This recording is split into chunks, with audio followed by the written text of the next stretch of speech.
I am the big boss now. Take your 2 weeks and go quietly. That was what the chief executive officer's nephew said to me in front of the entire acquisition committee, as if he were announcing the winner of a local trivia night. Spencer Kensington, 28 years old, all jawline and zero operational substance, leaned back in the high-backed leather chair like he had just single-handedly solved capitalism.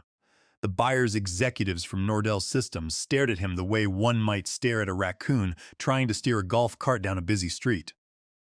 One of them, a senior vice president wearing an expensive gold watch and holding a silver pen, scribbled a brief note in his folder. Another representative discreetly checked his watch, his face completely devoid of expression. I did not speak, I simply smiled. It was the kind of patient, knowing smile that comes after months of watching a slow-motion car crash that everyone else in the room insists is a grand parade. Spencer believed he had just pulled off a masterclass in corporate dominance. He honestly thought he had finally handled the man who had spent the last 8 years building the operational backbone of Aegis Sentinel from the ground up. He had no clue that the 14 days he had just offered me were the last 14 days he was ever going to spend in a corporate meeting room. If the young man was lucky, the new owners might let him keep his keycard long enough to retrieve his personal belongings without an escort. But Spencer was too busy basking in his own reflected glory to notice the subtle shift in the room's atmosphere. To him, this meeting was his grand finale, a victory lap for a race he had not even run. He had strutted into the conference room wearing a tailored navy blazer and far too much sandalwood cologne, flanked by a junior human resources representative and his strategic transformation consultant, Brody Fletcher. Brody was essentially a college friend whom Spencer had hired after the guy bought a premium online networking trial. Behind them, Spencer's slide presentation was already projected on the wall, permanently stuck on a title page that read Aegis Sentinel 2.0, streamlined, synergized, and savage. I wish I were joking about that title. The representatives from Nordell Systems, a private equity firm based in Chicago, sat like professional card players with full hands and empty expressions. These were not casual middle managers. They were seasoned corporate operators who could spot organizational rot faster than mold in a damp basement, and Spencer was practically radiating decay. "Gerald has been a significant part of our legacy team," Spencer announced, using that condescending tone where an executive pretends to honor a senior staff member while simultaneously running over his career in reverse. "But as we transition, we are moving in a lean, agile, and aggressive direction. Gerald will be stepping down after a brief transition period. 2 weeks should be more than enough to hand over his daily tasks." Spencer did not even look at me. He just kept his little show going, gesturing with his hands as if I were already boxed up and loaded onto a moving truck. He had no idea that he had just handed a fully loaded weapon to someone who had spent 30 years learning exactly how to use it. What Spencer did not know, and what made the silent glances from the buyers so incredibly satisfying, was that I had spent the last 2 months working quietly behind the scenes with Nordell's due diligence team. I had not done it because I was begging to remain relevant, nor because I was actively seeking revenge. The simple truth was that when the former chief executive officer, Donald Kensington, retired suddenly without a clear succession plan, Spencer had waltzed into the headquarters with a temporary director's badge and a branding deck. Someone had to make sure the entire company did not implode before the final sale documents were signed. So, I answered the buyer's questions. I quietly cleaned up the messes left by Spencer's tantrums. I rescheduled vendor audits that he had canceled because he did not understand their purpose.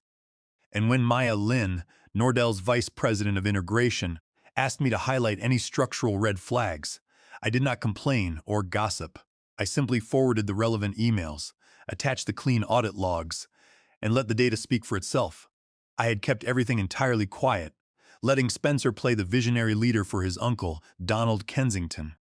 But Spencer could not help himself.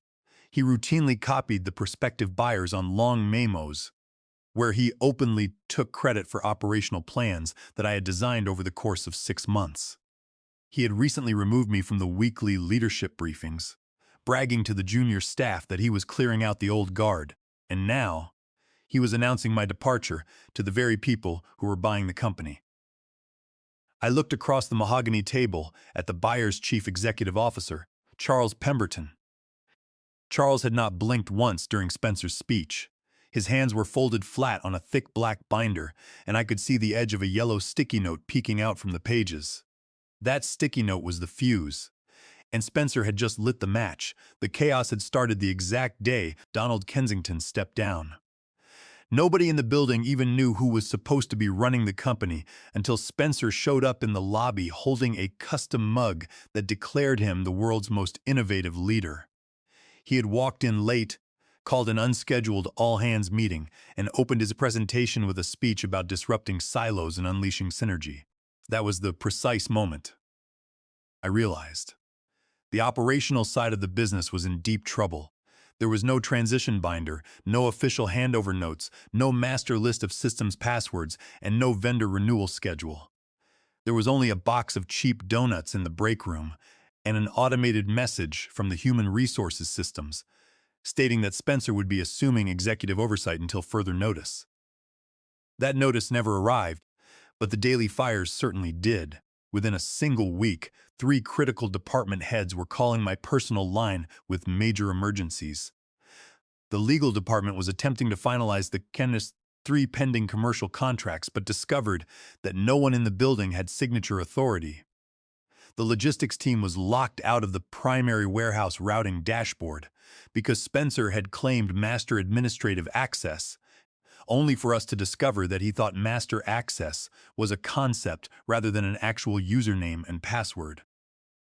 When I explained that we needed the actual login credentials to dispatch the morning shipments, he simply waved his hand and told us that we were focusing too much on minor technical details and not enough on the strategic vision.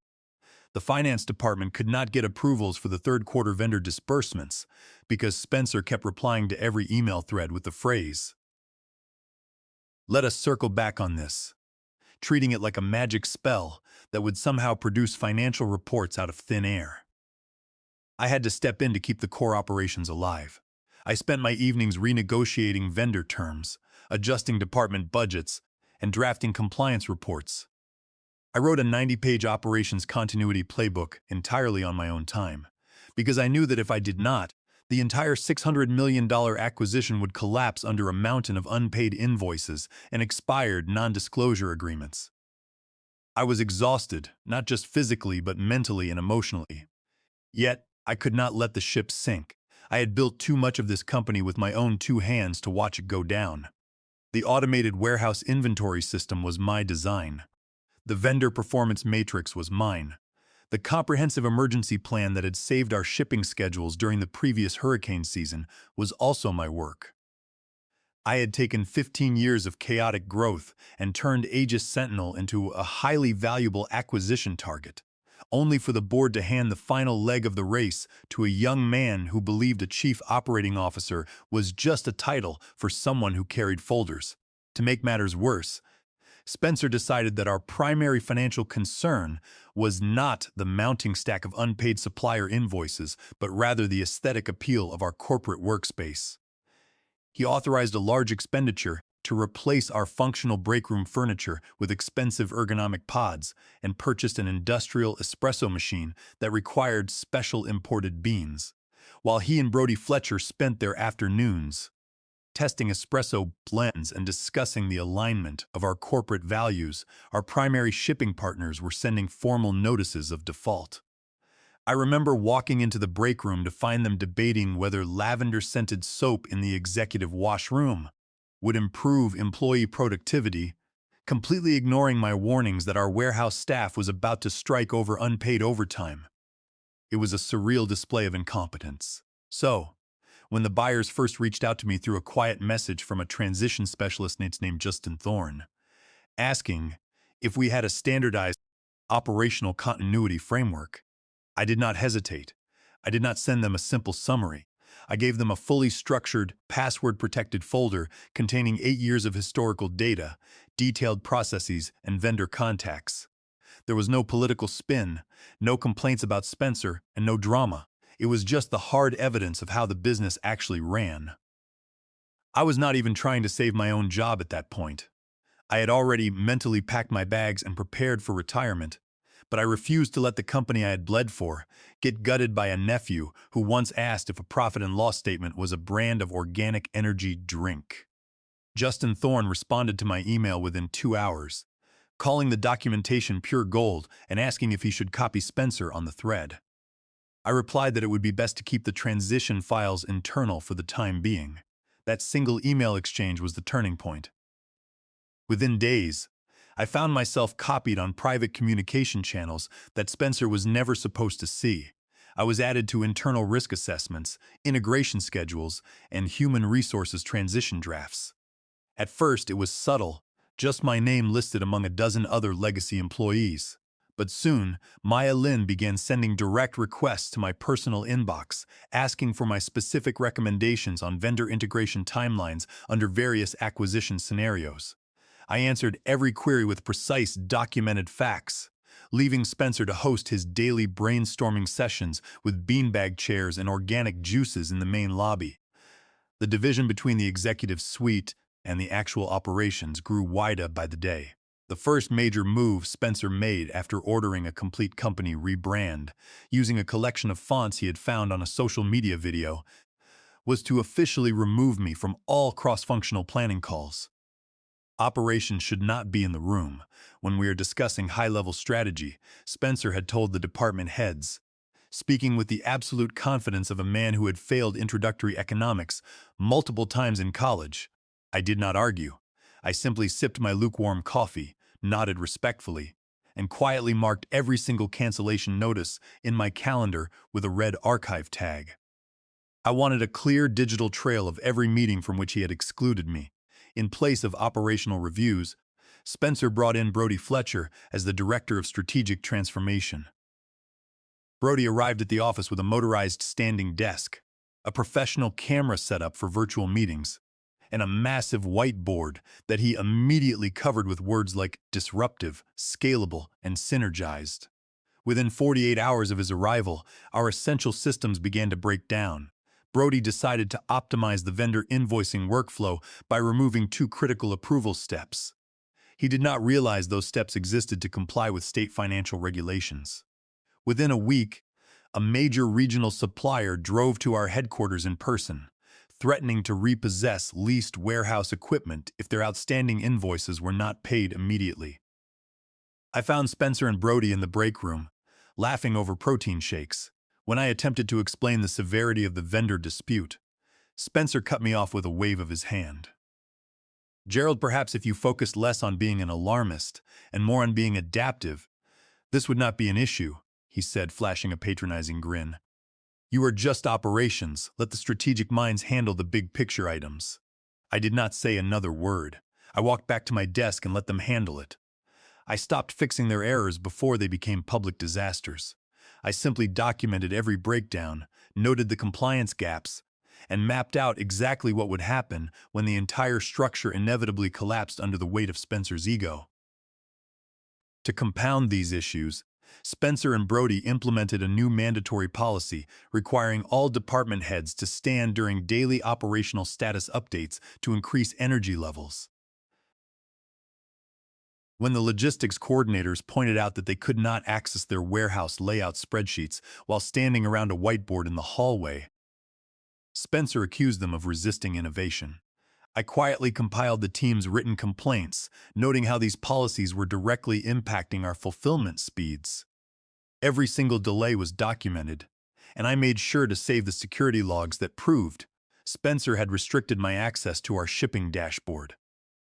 I was building a detailed file that showed a deliberate pattern of operational sabotage, and the system did collapse. A critical 3-year logistics contract fell through because Brody missed the hard deadline for written renewal confirmation. The buyer's legal team at Nordell Systems flagged the lapse immediately. I received a frantic message from our head of finance asking if I had a backup vendor list. I did, of course. I had compiled a list of alternate shipping partners months ago, knowing we would need them if the current management continued to ignore the renewal calendar. I forwarded the document quietly to finance without copying Spencer or Brody. The buyers noticed the quick resolution, and that evening, I received a direct message from Maya Lin. She asked if I was doing all right under the current management. I replied with a single, calculated sentence, advising her to review page 14, paragraph 3E of the draft staffing agreement. Paragraph 3E was a section that Spencer had completely ignored, likely assuming it was standard legal language. It was a clause tied directly to Delaware General Corporation Law, Section 142, which governs the designation and authority of officers during a corporate transition. The clause stated that all major operational changes and staffing decisions during the integration phase required the final signature of the designated continuity lead, whose authority could not be overridden by temporary or interim executives. The line for the continuity lead's name was currently blank in Spencer's draft. But after Maya Lin reviewed my message, she forwarded the document to Nordell's legal counsel. I knew then that the corporate war would not be won in a shouting match. It would be won in the quiet footnotes of a contract that Spencer was too lazy to read. Maya and the legal team at Nordell recognized the strategic importance of this clause immediately. They understood that if the operational transition was left in the hands of Spencer and Brody, the core value of Aegis Sentinel would evaporate within months of the acquisition. The legal team worked quietly to prepare the final contract paperwork, ensuring that my name was inserted as the designated continuity lead. They did not consult Spencer or inform him of the update, knowing that he rarely read any document longer than 3 pages before signing it. They simply sent the revised draft to his assistant as part of a massive batch of closing disclosures, and Spencer, eager to finalize the deal and collect his bonus, signed the signature page without a second thought. The defining crisis occurred on a Tuesday morning. Spencer sent a company-wide announcement declaring that he had successfully migrated our regulatory compliance database to a new, cheaper cloud provider. He called it a triumph of modern efficiency over legacy baggage. Unfortunately, the new platform was completely incompatible with our existing database structure. By noon, the legal team could not access the regulatory audit logs, and the logistic department was unable to verify the background checks for our contract drivers. 5 of our largest shipping partners had their accounts frozen in the system. One major partner threatened to cancel their contract entirely if we did not resolve the database integration by the end of the day. Spencer was unavailable, hosting a team-building lunch off-site. By the time Spencer returned to the office, the finance director was on the verge of resigning. Spencer walked into the conference room, shrugged, and described the database failure as a minor transition hiccup. He claimed that the software sales representative had assured him the platform would automatically adapt to our database. I looked at him and stated flatly that he had migrated a regulated database without a legal or technical review. Spencer blinked, looking confused, and tried to claim that I had failed to maintain the old database properly. He insisted that he had asked me to assist with the migration and that I had refused to cooperate. He had no idea that I had saved every email and text message regarding the project. To resolve the immediate operational paralysis, my logistics team spent the entire night manually processing shipping logs and verifying driver credentials using printed records. We sat in the dark warehouse offices under the hum of temporary generators, manually inputting hundreds of columns of shipping data into local spreadsheets just to ensure that the morning deliveries would not be delayed. Spencer, meanwhile, was sleeping comfortably at home, completely unaware of the manual effort required to save his migration project from total failure. The contrast between his vision and our reality could not have been more obvious, and I made sure to document every hour of overtime my team spent resolving his mistake. During those midnight hours, the physical reality of the situation became clear to the entire night shift. Sean, our warehouse logistics supervisor, showed me the blank shipping labels that the system was printing, pointing out that we had no way of knowing where the trucks were supposed to go. We had to physically match each delivery number with the printed invoices from the previous week, sorting thousands of packages manually by zip code. The air in the warehouse was cold, filled with the smell of diesel exhaust and damp cardboard, and the sound of idling engines echoed outside. My team worked through the night, not out of loyalty to Spencer's grand vision, but out of personal respect for me, because they knew I would never abandon them in the dark. To keep their spirits up, I ordered several dozen hot meals from a local diner, paying for them out of my own pocket, and sat with the crew on the packing crates as we manually double-checked every single stock-keeping unit. We cross-referenced each freight code with our printed ledgers, verifying that the cargo weights matched the regulatory limits. By the time the sun came up, all 20 delivery trucks were fully loaded and dispatched on schedule. Not a single customer order was missed, but the physical strain had left the warehouse staff completely exhausted and deeply resentful of the executive team's complete absence during the emergency. As a result of this system failure, several critical customer orders were completely lost in the digital void. Field service technicians across 3 states were unable to retrieve their morning service schedules or find customer addresses. I had to personally coordinate with our 10 regional branch managers over the phone, using my old paper records to keep the shipments moving. While Spencer spent the next morning in the main office, trying to explain to his assistant how the software transition was actually a forward-thinking success story, I was in the warehouse basement with our logistics coordinators, manually sorting packages by zip code. The entire operations staff saw that while Spencer held the title, I was the one who actually knew how to run the business. Within 30 minutes of arriving at the office the next morning, I compiled a document containing screenshots of the calendar invites. Spencer had declined the messages where he told me to just rip the bandage off without checking compliance, and the warnings I had sent him regarding the software incompatibility. I sent the file directly to Maya Lin and the integration team. Maya replied with a single word of receipt. Over the next 48 hours, the atmosphere in the office changed. Spencer was not invited to the private integration planning sessions, but my name began appearing regularly in the meeting minutes. The buyers were asking for my advice on how to restore the database and stabilize the vendor contracts. Spencer remained entirely oblivious, spending his time planning a celebratory party for the final sale. He believed the acquisition was his personal stepping stone to a chief executive position within the parent company.